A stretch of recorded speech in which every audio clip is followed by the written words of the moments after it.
All right, for my timeline this time, I'm going to actually go across 2 pages because we do have quite a bit of information in there, and we're going to finish everything up to make sure we have it on there. So here we go. We're going to draw a line going right across, just like that. And we have 7 things to put on there.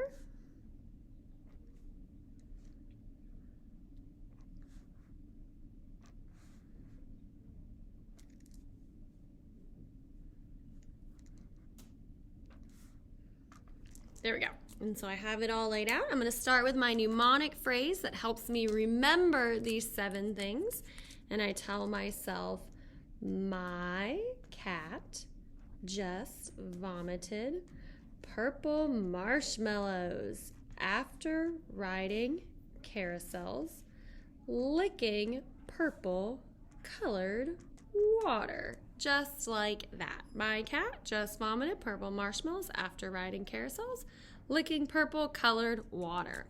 All right, so we're going to go ahead and go in and fill in these events for us with the dates. We have the Magna Carta, and this is going to be in 1215. Jamestown, Virginia. Anytime we write Jamestown or see Jamestown, the best thing to do is to change the S to a money sign, just like that, so we can remember it was founded for economic reasons. And that is going to be our first permanent English colony in 1607.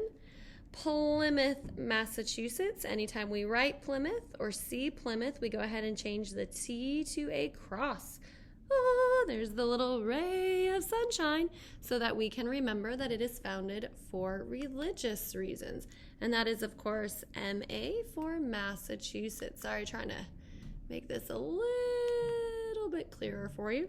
Okay, the AR is going to be American.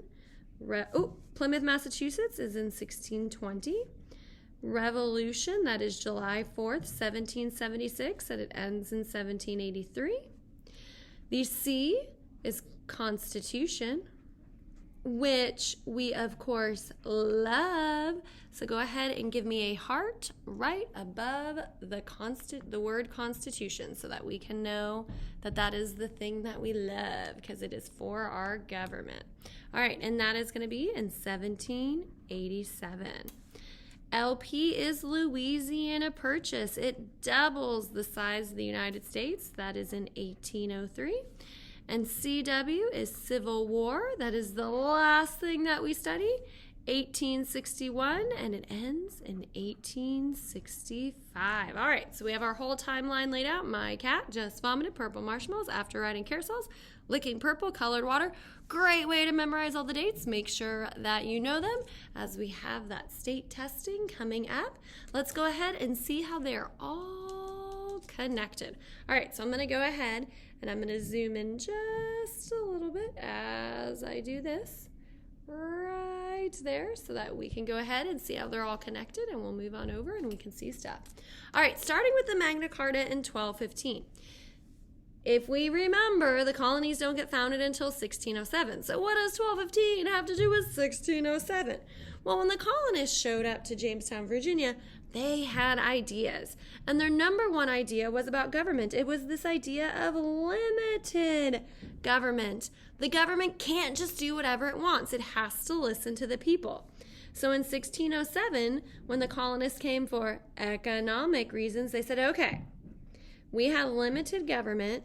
We are going to add to it with representative government. And we love representative government. Representative government is making a voice for the people. So go ahead and draw me a smiley face right here. Representative government, smiley face right here. How do we know they had representative government? Well, they had the House of Burgesses, in which they elected burgesses to serve in it to be their voice in Jamestown, Virginia.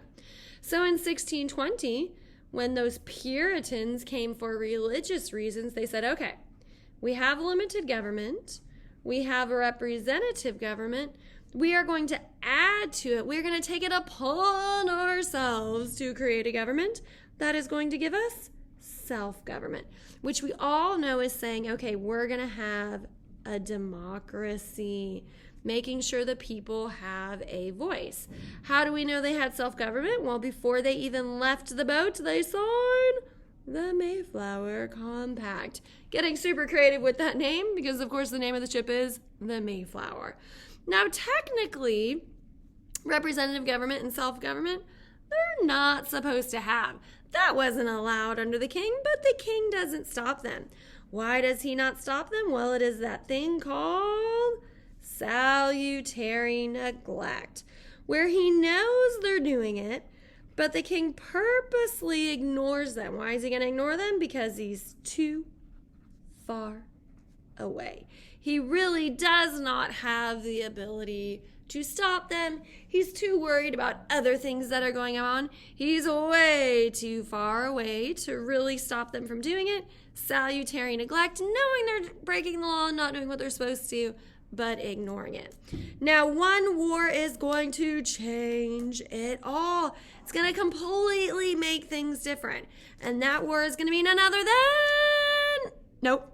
It's our French and Indian War.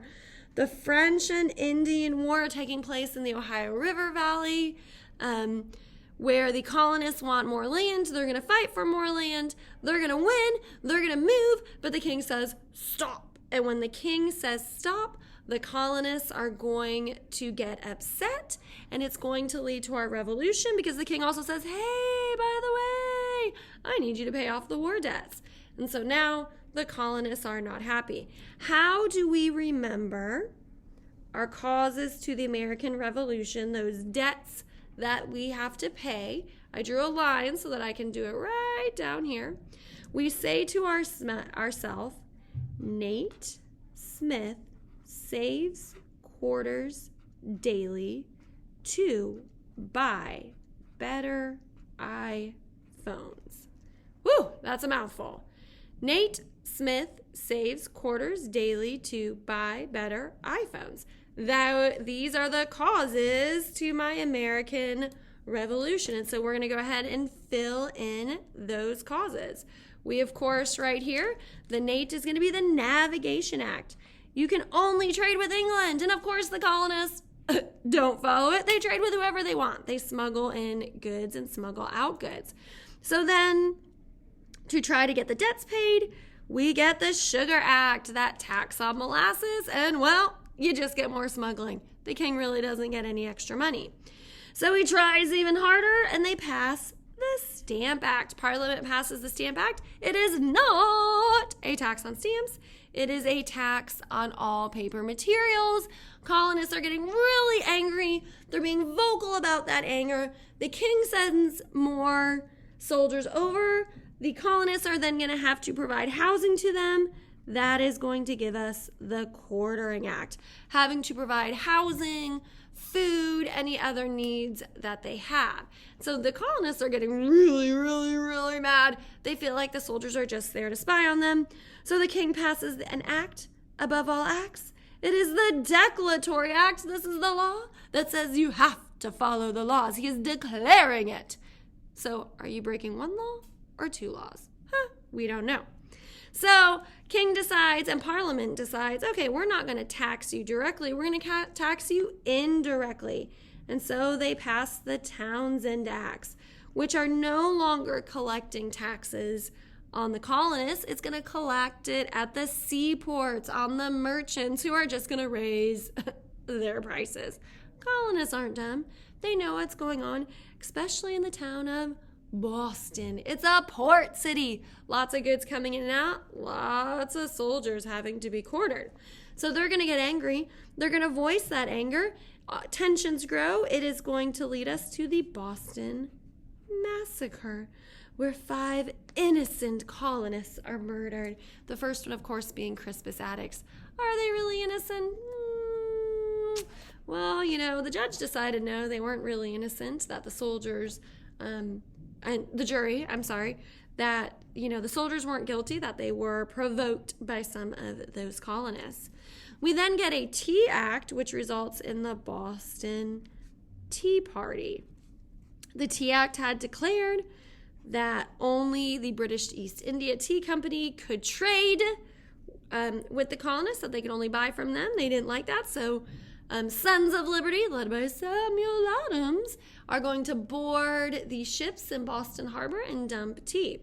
As a reaction, Parliament and the King, George III, are going to punish the colonists in what we refer to as the Intolerable Acts. They cannot tolerate them.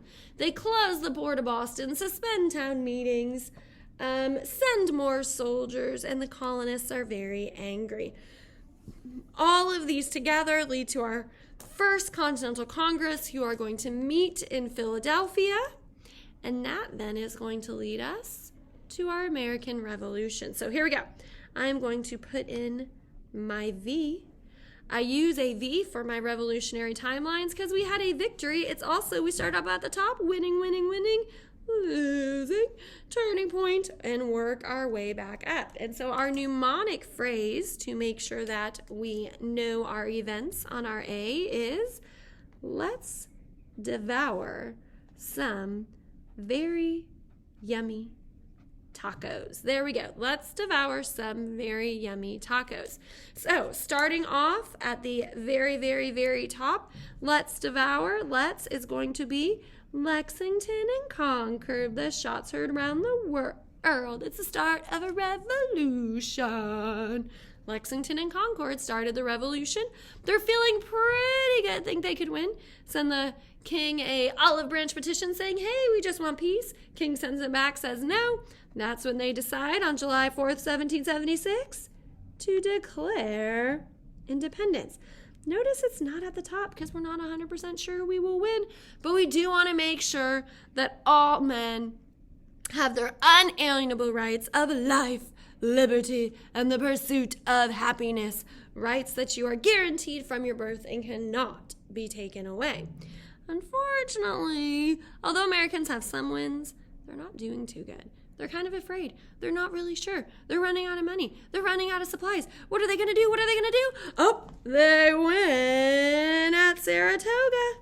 When they win at Saratoga, oop, can you read that? Let me see if I can. I got a little bit. Can it zoom just a little bit better? Let's see. Oop, that's a little bit better. That win at Saratoga, that's an A right there, is going to lead to the French to decide to help us. They are now going to aid us. They are going to be our allies. Who convinces them? Of course, Frenchy Franklin convinces them to help us. So we're going to spend that next winter training at Valley Forge under General Washington. Of course, if you didn't die, it was a brutal, brutal cold winter. They are going to have a good victory at Yorktown. That is the last major battle. They surround General Cornwallis. Washington and Marquis de Lafayette do and get Cornwallis to surrender. The war officially ends at the top in the Treaty of Paris, 1783.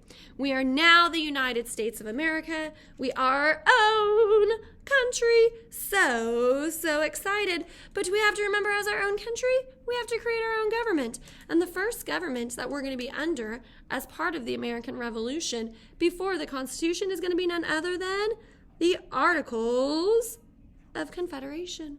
It's a great first government for us. It works under the Revolution. It gets those countries to work together. Unfortunately, not everything is great. And so I need a little bit of room. I'm going to draw an arrow right here. There are going to be some good things in my Articles of Confederation. So I use the acronym UPHOLDS to remember my good. And then there are some bad things. I'm going to use the acronym PACS to remember my bad. All right, so here we go. Upholds, Articles of Confederation. First government we have. Good things that come out of it, of course, we are going to get a union. These 13 states are going to work together. Another great thing is going to be the post office, with Benjamin Franklin being our first postmaster general. This communication line, that's really what helped us win the revolution. The government is going to have the ability to have treaties, to make treaties with other countries. We are going to have ordinances. especially the first one being our Northwest Ordinance, sets up the process for territories to become states. We love that. Go ahead and put a heart right there for me. Give me a heart. We're going to have laws. They're going to be able to create laws on the federal level. The only problem with that is it is going to take 9 out of 13 states to do that, and that can become a little difficult. The federal government will have the ability to declare war. You don't want the states doing that. You want that to happen on a federal level. And then, of course, to sell land, to try to pay off the war debts. They have lots and lots of war debts.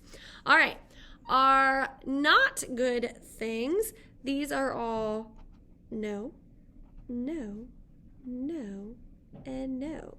We're going to start with no president. We have nobody there to enforce the law. There is going to be no army to help make sure that people get along, that we don't have wars and things like that. Now, each state has their own militia, and it was expected that the federal government could ask the state militias to help. But is somebody in Georgia really going to want to help people in New York? No federal courts. There are state courts, but no federal courts. So you don't have anybody to really decide things against the government or to decide things between states. All right, the T is no taxation on a federal level, which means it's going to be really hard to pay off those war debts from the American Revolution. When France decided to help us, we borrowed money from France. We really needed to pay them back. All of this is going to equal our states arguing, not getting along. So even though we're supposed to be a union working together, they're arguing, they're not getting along, they're arguing over land, some of that land in the Northwest Territory. That's going to lead to Shays Rebellion. The people in America feeling like they're not being listened to again. They just fought a war, a rebellion against the king. They're deciding, should we rebel against our government? And so they're going to call a meeting in Philadelphia in 1787 to write the Constitution. And when they write the Constitution, they are going to base it upon 6 goals. We, the people of the United States, number 1, in order to form a more perfect union.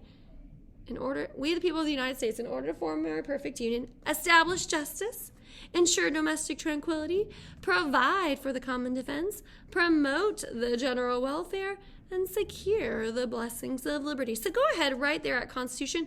Give me a number 6 right there. There are 6 goals for our government, 6 things for them to carry out. Give me a number 6 right there at Constitution, right there. A number 6. Those are, of course, all found in our preamble. Make sure you have it memorized. In order to carry out those 6 goals, we are going to have a Constitution that uses 7 principles. And so how do I remember my principles? I use my circles of power. And so I'm just drawing 7 circles for my Constitution.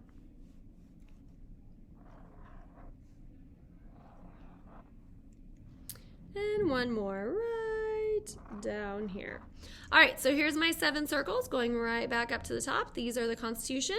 We're going to start with our very first principle, going back to the beginning, the original principle of government, which is, of course, limited government. We wanted to make sure that we had a country in which the government couldn't do whatever it wanted. So we do have powers in our government, but they are limited by the ring. They cannot go outside of the ring. Now, to help in those limits, to make sure nobody got too powerful, James Madison, our father of the Constitution, is going to go ahead and research. He researches the ideas of Baron de Montesquieu, Charles Montesquieu.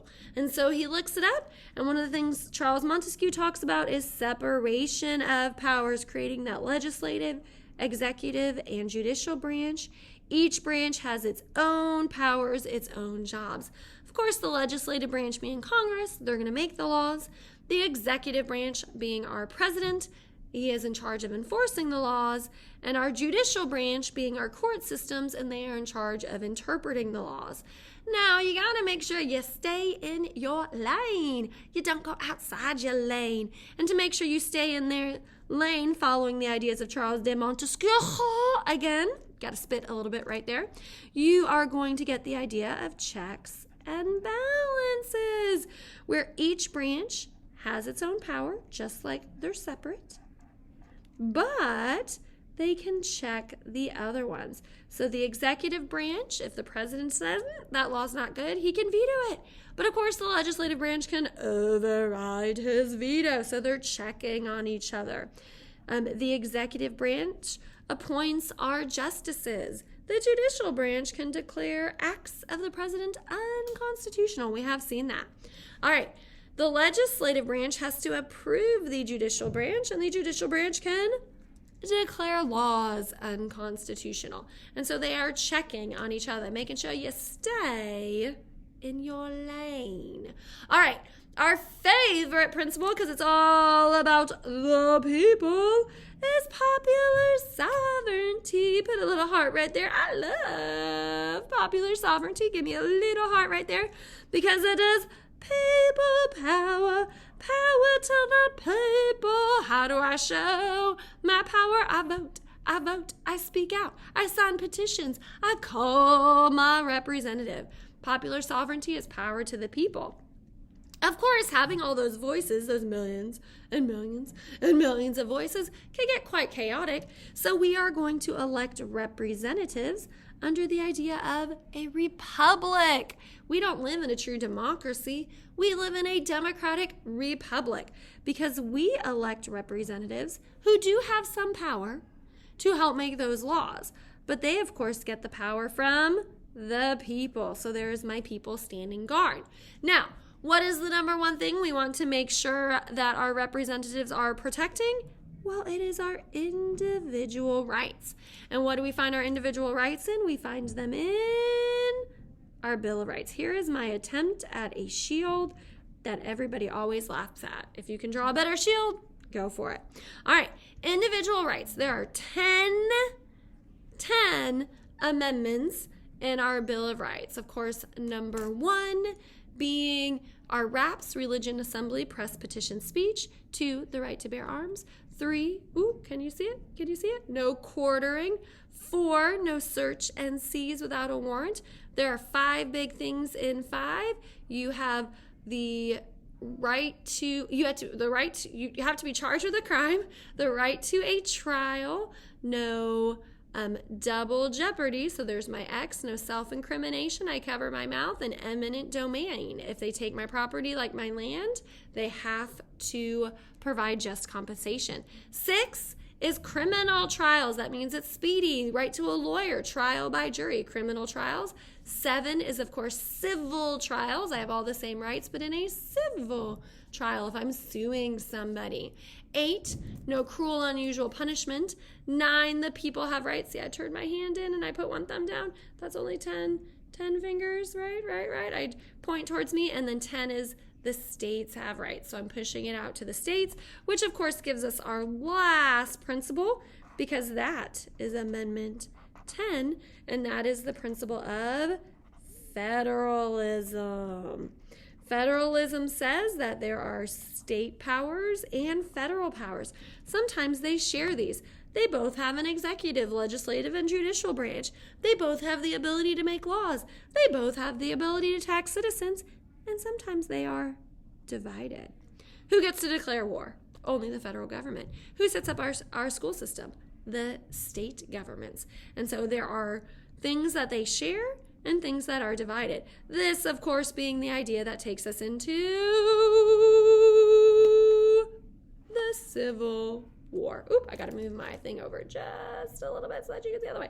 The Civil War, that federalism being the number one thing that brings us into the Civil War.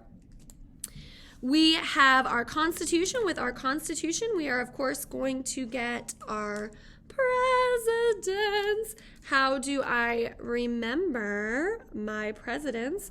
I, of course, tell myself, Will and Jill make more Quaker Apple Jacks. And so that tells me my presidents. I, of course, start with Washington. Gotta love me some good old George Washington. He is the no PDA, no political parties, no debt, no alliances. Do we listen to him? Of course not. And we get our second president being John Adams. XYZ affair, Alien and Sedition Acts, doesn't go too well for him. He is going to lose to none other than Thomas Jefferson, who is going to double the size of the United States with the Louisiana Purchase in 1803. Democratic Republicans are going to become quite powerful and going to lead for the next few presidencies.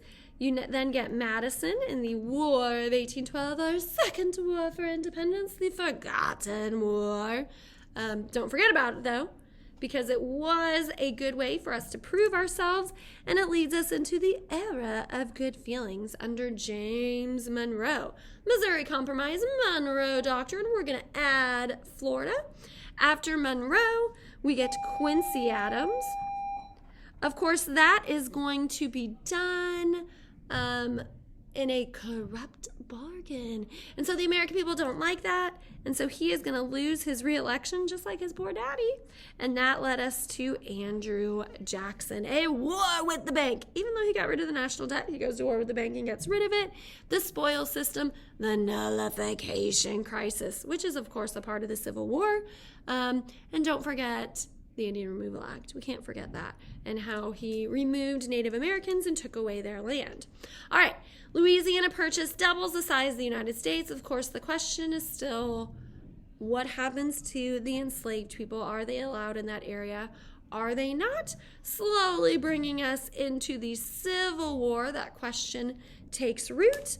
And so how do we remember our causes to the Civil War? We, of course, start crying so much, and we don't forget our tissues. Here we go. Tissues. We start with our tariffs. The tariff of abomination under Jackson. Man, that was so long ago. Why does it matter? Well, the South doesn't forget. And they don't forget that they tried to nullify a law, to get rid of a law. That gave the idea of secession. Can states nullify a law? The nullification crisis. And if they can't, can the states secede? Where do we see those differences in state? We see them because of the industry versus agriculture, those differences between our North and the South, which really becomes prominent because of that sectionalism, being more loyal to your section than the country as a whole. What further divides them in that sectionalism? Well, of course, the issue of slavery. What area has slavery? Is slavery allowed to expand? And of course, one person is definitely going to tell you no. She's going to tell you to get rid of them because she writes a very famous novel called Uncle Tom's Cabin. Harriet Beecher Stowe writes a book that gets people drawn into the abolitionist movement, wanting to join to try to fight against slavery. And of course, we then get in 1860 the election that leads to a victory of Abraham Lincoln. Why is the South so upset? He wasn't even on the ballot in 10 states. What do you mean he wins? Well, he does. He wins really because there's 4 people running, and the votes are really divided in the South. So he is able to get a majority of the Northern vote. He is going to win. South Carolina is going to be the first to secede. What do they secede under? They said, oh, well, federalism and the idea of states' rights. Of course, what is it the states' rights to? It is the states' rights to decide on slavery. Can they have slaves or not? That leads us into the Civil War. How do I remember my Civil War? Well, I'm going to go ahead and use the letter N. The letter N for a timeline, Miss House, and that doesn't even make sense. Well, yes. Yes, it does. Here we go. Friends are enemies. Gets very gory armies. 2 big turning points, both taking place in the South, connecting my North to my South. I'm telling you, the N works. It works so so well. All right, starting with my friends. First battle that's going to take place is going to start the Civil War. It is in the South. It is in South Carolina. It is going to be none other than Fort Sumter. The South is going to invade the North. See how I'm working my way up? The South invades the North. The bloodiest 24 hours in American history takes place at the Battle of Antietam. Turning point for the North is going to be the Emancipation Proclamation. When the Union wins at Antietam, they issue the Emancipation Proclamation so that Lincoln frees the slaves in the South. Do they really get free? No. But behind it, you're going to now open up the military for African Americans to join. 200,000 of them do. They are now fighting for freedom. You give abolitionists a reason to join. You give the North a reason to keep fighting, even though they had seen the bloodiest 24 hours in American history, 23,000 casualties. And you're also going to give those Southern enslaved people to go, hey, we could escape and go up north and be free. All right. The G right here, the South is going to invade the North again in this battle. This is, of course, the most famous one, the battle at Gettysburg. This is the highest casualty rate in all of American history, 51,000 casualties at the Battle of Gettysburg. But in this battle, the South losing is never, ever going to try to invade the North again. Sorry, let me move this right on over. I think you can see it a little bit better. Is that a little bit better? Yes, yes. I know you're answering me at home. All right. At the bottom, what does this make right here? It makes a V, just like the letter I have right there, because this is going to be the siege at Vicksburg. Vicksburg is different than Antietam and Gettysburg because it is a siege. It is them surrounding the town. The Union surrounds the town, lays siege to it. Why do they want it? Well, the Mississippi River flows right through it. If you can control the Mississippi, you can control who gets to go up and down it. And when the Confederates had their army on one side and their food and supplies on the other, the Union's going to want to own it. And so they're going to fight hard to get it. They are going to win it. That is a huge turning point for the South when they lose it, because their army is no longer going to be able to get food and supplies. And so that's going to play into Lee's surrender. Of course, another G is going to be the Gettysburg Address.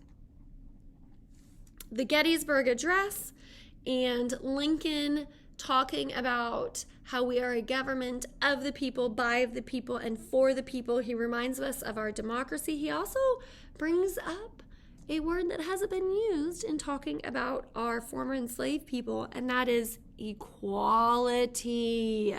Making sure that we recognize the equal rights of all citizens, including our African American citizens. And so he brings that up in the Gettysburg Address.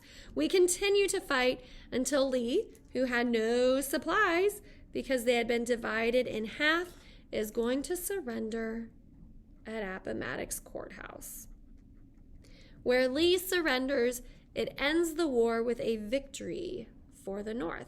And so when we go ahead and we look at our timeline, we can see how it's all connected, but I'm not done, because I have one more thing.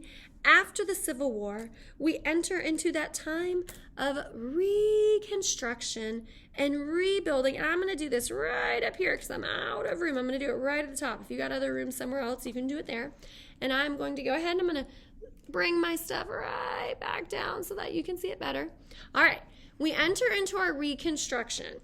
And in our Reconstruction, we have to remember 13, 14, 15. And how do we remember 13, 14, 15? We are going to tell ourselves free citizens vote. Free citizens vote. 13, 14, 15. Free the slaves. They banned slavery. 14, set up citizenship to those newly freed people, and also the idea of citizenship and who becomes a citizen, and the fact that your rights are protected as a citizen. Everybody is guaranteed due process of the law and those rights being protected. And then, of course, Amendment 15, the right to vote being expanded to all men, regardless of race. And so that is where we will have our first African Americans holding a place in our government, in our Congress. Hiram Rhodes Revels going to be the very first one. And so we have our entire timeline. Hope you got it all. This is a great way to connect information and make sure that you remember.